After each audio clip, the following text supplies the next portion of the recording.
الحمد لله وكفى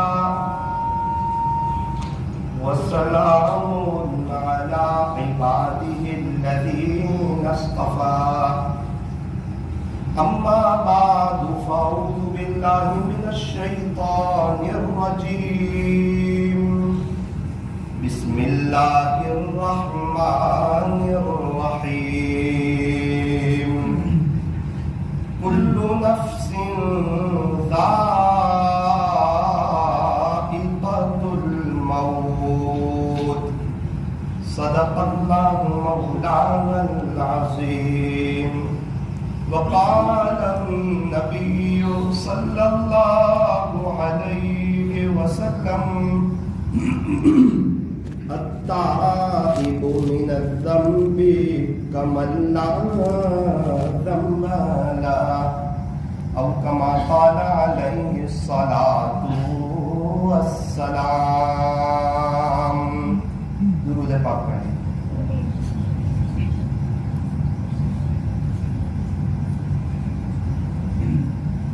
بزرگان محترم اور عزیز نوجوانوں، یہ دنیا جو ہے اللہ رب العزت نے بنائی ہے. دنیا کو بنانے والے ایک اللہ ہے.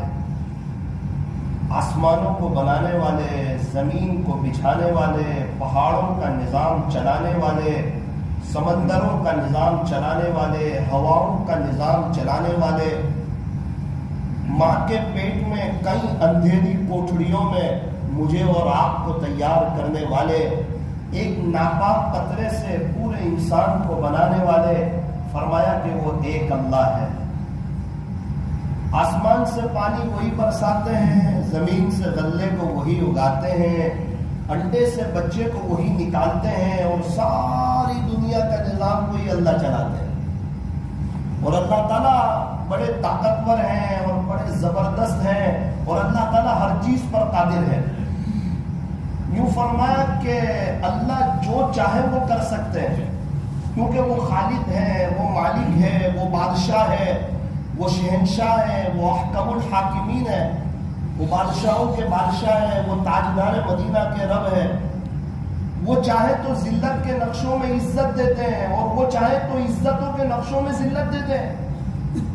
بظاہر فرعون کے پاس جو ہے وہ عزت کا نقشہ ہے، اسی میں سے فرعون کو غرق کیا اور ذلت کا نقشہ بتایا.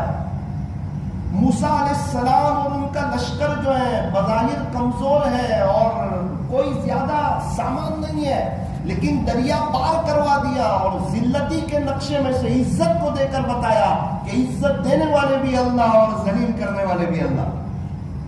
اور قرآن کریم میں اس بات کا اعلان فرمایا وَتُعِزُّ مَن تَشَاءُ. اے لوگوں سنو، اللہ کا قرآن کہتا ہے کہ عزت دینے والی ذات صرف اور صرف تیرے پروردگار کی ہے. ہم سمجھتے ہیں کہ یہ کام کریں گے تو عزت ملے گی، اچھے کپڑے پہنیں گے تو عزت ملے گی، 1 لاکھ کا موبائل ہوگا تو عزت ملے گی، مرسیڈیز اور آڈی ہوگی تو عزت ملے گی، برانڈڈ گاڑی ہوگی تو عزت ملے گی، تھوڑا سا خوبصورت لگیں گے تو عزت ملے گی، تھوڑا سا وقار بڑھائیں گے تو عزت ملے گی. نا نا نا نا نا نا، یہ دنیا کی یہاں کی عزت بھی دھوکہ ہے، یہاں کی شہرت بھی دھوکہ ہے. یہاں سے ہر ایک کو جانا ہے، یہ دنیا فانی ہے، یہ دل لگانے کی جگہ نہیں. یہاں اگر کسی کو پرکشش چاہیے اور اگر کسی کو چہرے پر نورانیت چاہیے تو اس کے لیے یوں فرمایا کہ تہجد کی نماز ہے. جب بندہ تہجد کی نماز پڑھتا ہے، اللہ اس کے چہرے پر رونق عطا فرماتے ہیں، نورانیت عطا فرماتے ہیں. دور سے دیکھنے والا ہر وقت ایک لائٹنگ محسوس کرتا ہے، اور ان کو دیکھ کر انسان کا دل بھرتا نہیں. اس لیے آپ اللہ والوں کو دیکھو، ان کو دیکھنے کو جی کرتا ہے. کیا بات ہے؟ فرمایا ان کی زندگی میں تہجد ہے. تہجد؟ فرمایا ہاں. کیوں؟ انہیں موت یاد ہے، انہیں آخرت یاد ہے، انہیں اللہ کے پاس جانا یاد ہے، یہ دنیا کا فانی ہونا انہیں یاد ہے.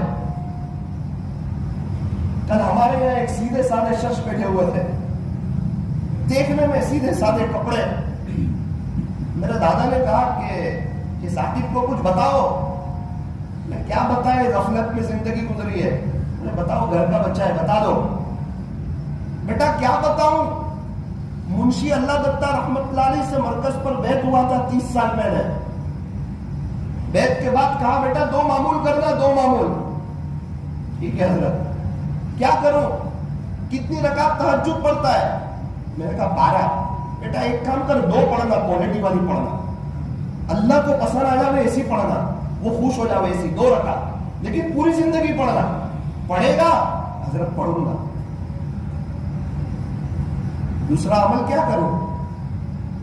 اب بیٹا 700 مرتبہ ندامت کے ساتھ استغفر اللہ پڑھ لینا. حضرت بڑا استغفار کروں؟ نہ بیٹا استغفر اللہ پڑھنا, لیکن اس تصور سے پڑھنا کہ ابھی دنیا میں سب سے بڑا گنہگار کوئی ہو تو وہ میں. اپنے آپ کو سب سے بڑا گنہگار سمجھنا, تہجد میں اٹھ کے نیک نہ سمجھ لینا, ورنہ اللہ کی نظر سے گر جائے گا. پھر نیک بننا ہے, ہاں نیک بننا ہے, نیک سمجھنا نہیں ہے. اللہ والا بننا ہے, اللہ والا سمجھنا نہیں ہے. اپنی اصلاح کرنی ہے, اصلاح ہو گئی ہے یہ سمجھنا نہیں ہے. دعوت میں پوری زندگی لگا دینی ہے, لیکن اپنے آپ کو پرانا ساتھی سمجھنا نہیں ہے. ہمیں تو چاہیے کہ ہم اپنے آپ کو مٹا کر کے چلے, چھوٹے بن کر کے چلے. جب تک بچہ چھوٹا ہوتا ہے ماں باپ کی گود میں ہوتا ہے, جیسے ہی بڑا ہوتا ہے ماں باپ کی گود سے اتر جاتا ہے. بندہ جب تک چھوٹا بن کے رہے گا, سچے دل سے اپنے آپ کو مٹا دے گا کہ میں کچھ نہیں, مجھ سے کچھ نہیں, اللہ سب کچھ اور اللہ ہی سے سب کچھ. میں کون؟ تو میں کچھ نہیں. میری ابتدا کیا ہے؟ ناپاک قطرہ. انتہا کیا ہے؟ لاش کا سڑ جانا اور کیڑوں کا اس کے اوپر آ جانا, اور چلتے پھرتے پیٹ کے اندر گندگی لیے پھر رہے. اللہ دن میں کئی دفعہ باتھ روم لے جا کر, بیت الخلا لے جا کر انسان کو اپنی اوقات یاد دلاتا ہے. دیکھ تیرے پیٹ میں کیا بھرا ہوا, کبھی فخر مت کرنا. اسی لیے بار بار اللہ اکبر, اللہ اکبر, اللہ اکبر, اللہ اکبر. دیکھ اللہ بڑا ہے تو چھوٹا ہے, دیکھ اللہ بڑا ہے تو چھوٹا ہے. اب 2 ٹکے کے انسان کو دیکھ کر اپنے آپ کو بڑا مت سمجھ لینا, یہ تھوڑے غریبوں کو دیکھ کر اپنے آپ کو بڑا مت سمجھ لینا, اپنے اسٹیٹس کو بڑا مت سمجھ لینا.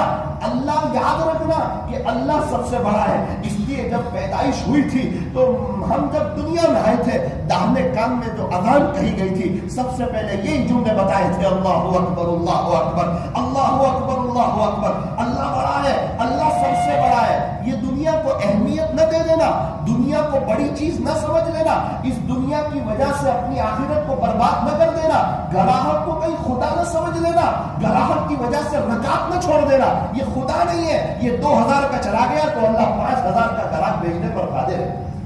لیکن وہ خالی میں وہ امتحان لیتا ہے, وہ آزماتا ہے کہ میرا بندہ میرا ہے یا میری مخلوق کا ہے, اس کی نظر مجھ پر ہے یا کہیں اور ہے.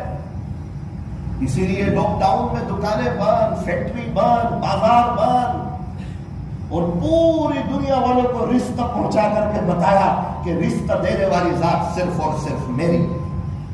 جن کے کرائے کے مکان تھے, جو یوں کہتے تھے کہ اگر میں اللہ کے راستے میں جاؤں گا تو میرا نظام نہیں چل سکتا, جو یہ کہتے تھے میں روز کما کے روز کھاتا ہوں, ایک دن نہیں جاؤں گا میرے بچے بھوکے مر جائیں گے, اللہ پاک نے ایک نظام چلایا, اپنی قدرت بتائی, قیامت سے پہلے قیامت کا منظر بتایا کہ ساری دکان بند, فیکٹری بند, بازار بند, اور ساری دنیا بھر کی چیزیں بند, اور 3 مہینے 4 مہینے 5 مہینے اس کے گھر میں اچھے میں اچھا کھلا کر کے بتایا کہ دیکھ خالق کون ہے اور مالک کون ہے اور پالنہار کون ہے اور بادشاہ کون.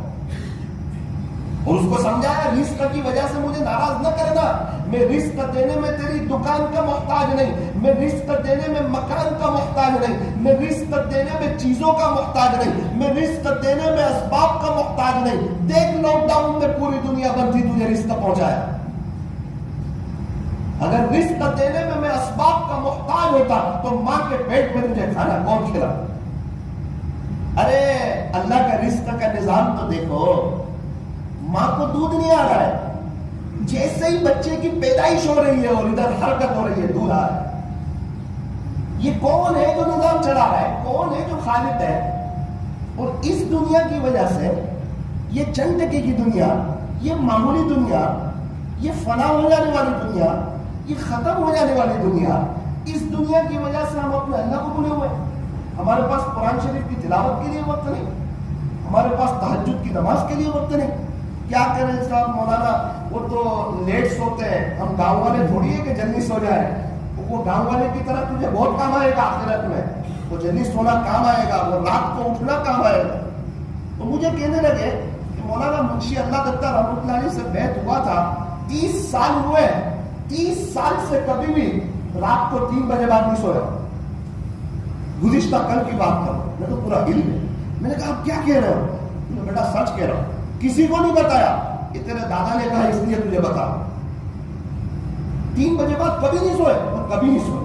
کیا گرمی, کیا سردی, کیا عید, کیا بقرعید, کیا خوشی, کیا غمی, بیٹا کبھی نہیں سویا 3 بجے بعد. پھر کیا کرتے ہو؟ پھر وہ حضرت نے کہا تھا نا 700 مرتبہ استغفار کرتا ہوں, تو وہ بھی کبھی نہیں چھوٹا.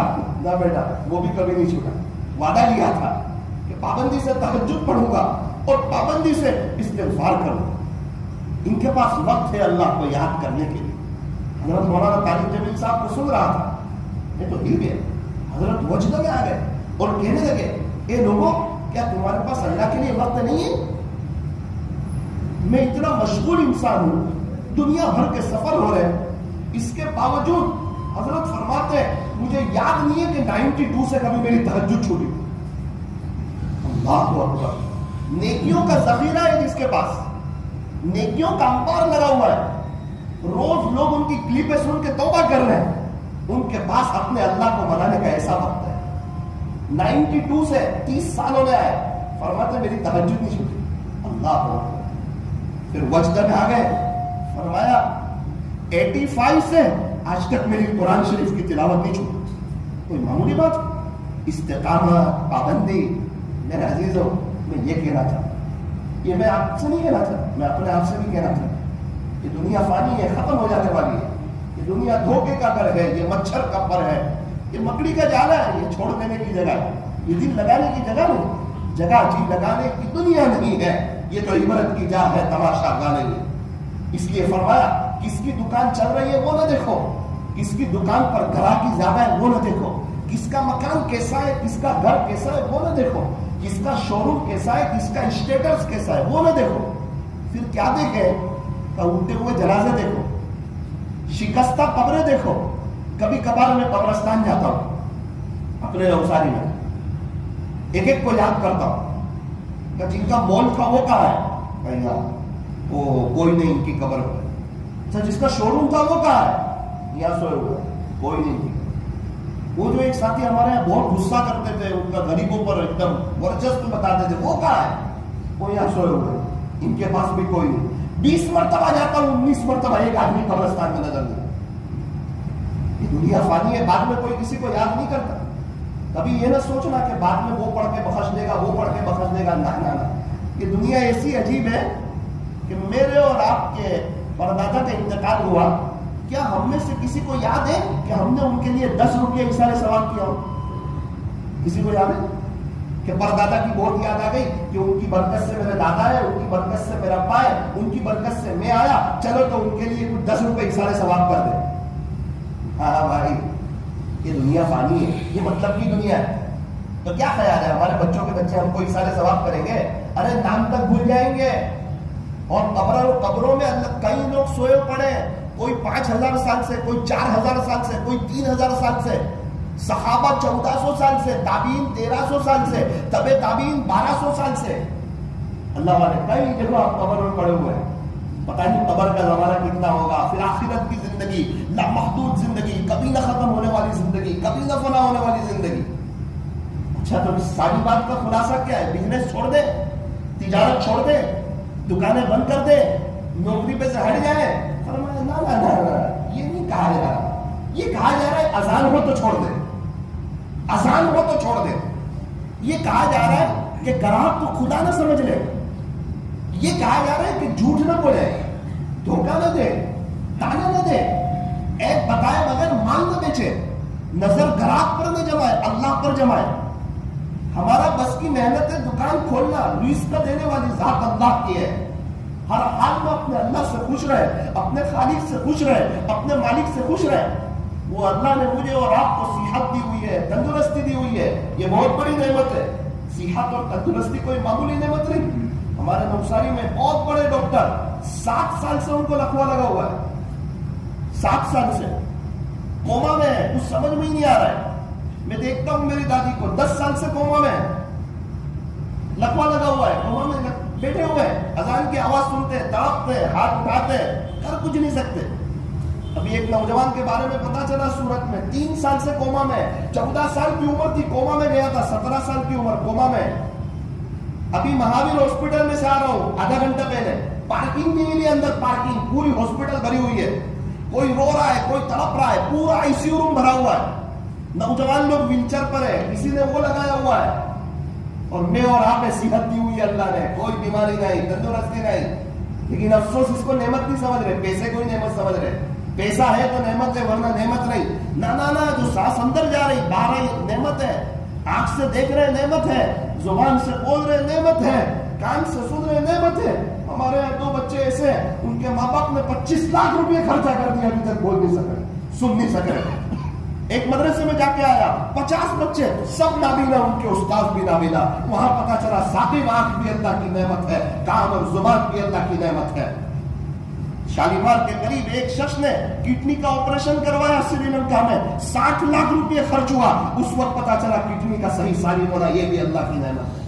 ایک شخص کو دیکھا کمر لیے بیٹھے ہیں، ایک بزرگ ایسے کرا رہے تڑپ رہے، ان کے پاس گیا، کیا ہوا؟ انہیں بیٹا 10 سال سے کمر کے دکھاوا برداشت نہیں ہوتا. اس وقت پتا چلا کہ کمر کا صحیح سالم ہونا اللہ کی نعمت ہے. ایک گھر میں ناشتے کے لیے گیا، وہ بچہ تڑپ رہا ہے. میں نے پوچھا کیا ہوا؟ مولانا دعا کر دو، پوری رات بے چینی میں گزری ہے، اس کو پتھری ہو گئی ہے، پتھری کا دکھاوا برداشت نہیں ہوتا. میں نے کہا پتھری کا نہ ہونا بھی اللہ کی بہت بڑی نعمت ہے. سورت کے فٹ پاتھ پر سے گزر رہا تھا ایک 6 سال کا بچہ، اس کے پاس سونے کے لیے تکیا نہیں تھا. اس نے اپنے جوتے اتارے اور اسی پر سر رکھ کے سو گیا. اس رات جب رات کو بستر پر گیا، تکیے پہ سر رکھا، اس وقت پتا چلا صادق یہ تکیا بھی اللہ کی بہت بڑی نعمت. اور ہمارا حال یہ کیا کر رہا ہے، وہ کیا کر رہا ہے، وہ کیا کر رہا ہے. اے انسان تو کسی کے عیب کو بے نقاب نہ کر، خدا اس کا حساب کرے گا، تو اس کا حساب. ہمیں امتحان والا بنا کر نہیں بھیجا، ہمیں تو خود آخرت کی تیاری کرنی ہے. میرا عزیزو یہ مطلب ہی دنیا ہے، مطلب کی ہے دنیا ساری، مطلب کے ہے سب ساری. جنگ میں تیرا کوہٹ کاری، تن من قسم زور لگا کر نام اللہ کا بول. ساری بات کا خلاصہ کیا ہے؟ 2 باتیں. نمبر 1، اللہ کے دین کو پہلے نمبر پر رکھ دو، اللہ کے دین کو. دنیا کو دوسرے نمبر پر رکھو. دنیا پیچھے آئے گی، آپ یقین مانے قدموں میں آئے گی، عافیت کے ساتھ آئے گی، برکتوں کے ساتھ آئے گی، عزتوں کے ساتھ آئے گی، رحمتوں کے ساتھ آئے گی. خالی دین کو پہلے نمبر پر رکھ دو. پیارے نبی کے طریقے کو اپنا لو، نبی کے طریقے سے محبت کر لو، نبی کا لباس پسند کر لو، نبی کا اٹھنا بیٹھنا پسند کر لو. یہ ہیرو کا چہرہ پسند نہ کرو، یہ کرکٹروں کا چہرہ پسند نہ کرو. یہ دل پر پتھر رکھو اور قبرستان جاؤ اور نوجوانوں کی قبروں کا ذرا معائنہ کرو. قبرستان ایسے نوجوانوں سے بھرے پڑے ہیں جو یوں کہتے تھے کہ بڑھاپے میں توبہ کریں گے، بڑھاپا آئے ہی نہیں، اور جوانی میں موت نے انہیں آ پکڑا اور اللہ کو پیار ہو. کر لے عبادت جوانی میں، یہ سستی اچھی نہیں، جب آ جائے بڑھاپا تو پھر کچھ بات بنتی نہیں. اللہ کے دین کو پہلے نمبر پر رکھ دو، دنیا کو دوسرے نمبر پر رکھو. پھر دیکھو دنیا میں رہتے ہوئے جنت کا مزہ ہے. آجز کی بات اپنے دل پر رکھ لو، ابھی سے فیصلہ کر لو کہ چاہے جو ہو جائے، چاہے میرے دوست ناراض ہو جائے، اللہ کو ناراض نہیں کروں گا. چاہے میں دین پر آؤں، میری بیوی ناراض ہو جائے، منظور ہے، اللہ اس کے رسول کو ناراض نہیں کروں گا. بظاہر نہیں یوں لگے پرسنالٹی کم ہو رہی ہے، جنید جمشید کو بھی ایسا ہی لگا تھا، لیکن اس پر توجہ نہ کی، زندگی چینج کی. پھر قبر کھودنے والے نے کہا جنید کی قبر کھود رہا تھا تو خوشبو آ رہی تھی، خوشبو ایسے نہیں آتی ہے. زندگی چینج کی. اللہ کے دین کو پہلے نمبر پر رکھو. ایک مثال سمجھو، وہ مثال سمجھ آئے گی، بات سمجھ آئے گی. ایک بھینس تھی، اس کو آگے چلانا تھا، باپ نے بھینس کو کھینچا، آگے چلتی نہیں. بھائی نے بھینس کو کھینچا، آگے چلتی نہیں. بیٹا باڈی بلڈر تھا، تینوں نے مل کے بھینس کو کھینچا، آگے چلتی نہیں. چوتھا آدمی آیا، چاروں نے مل کے بھینس کو کھینچا، بھینس آگے چلنے کو تیار. دیہاتی شخص تھا، اس نے کہا بھائی بھینس کو چلانے کا یہ طریقہ نہیں. پھر کیا کرے؟ کہ اس کا بچہ کہاں ہے؟ کہ اس کا بچہ تو وہاں ہے، اس کو گود میں اٹھاؤ، آگے لے کر چلو، یہ بھینس آٹومیٹک پیچھے پیچھے چلے گی. ارے صاحب کیا بات کرتے ہو، اتنی محنت کر رہے، بھینس نہیں چل رہی ہے، اور بچے کو لے کے لیں گے تو بھینس پیچھے چلے گی. ارے دیہاتی کی بات مانو. باپ نے بیٹے کو کہا جا بیٹا بھینس کو بچے کو اٹھا. اس نے بھینس کے بچے کو اٹھایا, آگے چلا, آٹومیٹک بھینس پیچھے چلنے لگی. چاروں سر پکڑ کے بیٹھ گئے. میرے عزیزو یہ قانون نے بھینس کو کھینچا تھا, نہیں ہلی. حامان نے بھی کھینچا تھا, نہیں ہلی. اور یہ قانون نے بھی کھینچا تھا, نہیں ہلی. فرعون بادشاہ نے بھی کھینچا تھا, نہیں ہلی. ہمارے پردادا ان کے ابا نے بھی کھینچنے کی کوشش کی, کسی کے ہاتھ میں نہیں آئی. سب خالی ہاتھ قبرستان میں سوئے پڑے. ایک بزرگ قبرستان میں گئے, یوں فرمایا یہاں سب جھوٹے سوئے ہوئے. کسی نے کہا حضرت آپ کیا بات کر رہے ہیں؟ کہا ہاں یہ کہتا تھا میرا مکان ہے, کہاں ہے اس کا مکان؟ یہ کہتا تھا میری کار ہے, کہاں ہے اس کی کار؟ یہ کہتا تھا میری پراپرٹی, کہاں ہے اس کی پراپرٹی؟ یہ سب جھوٹ بولتے تھے کہ یہ میرا ہے, یہ میرا ہے. کچھ نہیں, اس کا سب خالی ہاتھ. میرے عزیزوں, اللہ کے دین کو صحابہ نے آگے رکھا, اللہ والوں نے آگے رکھا.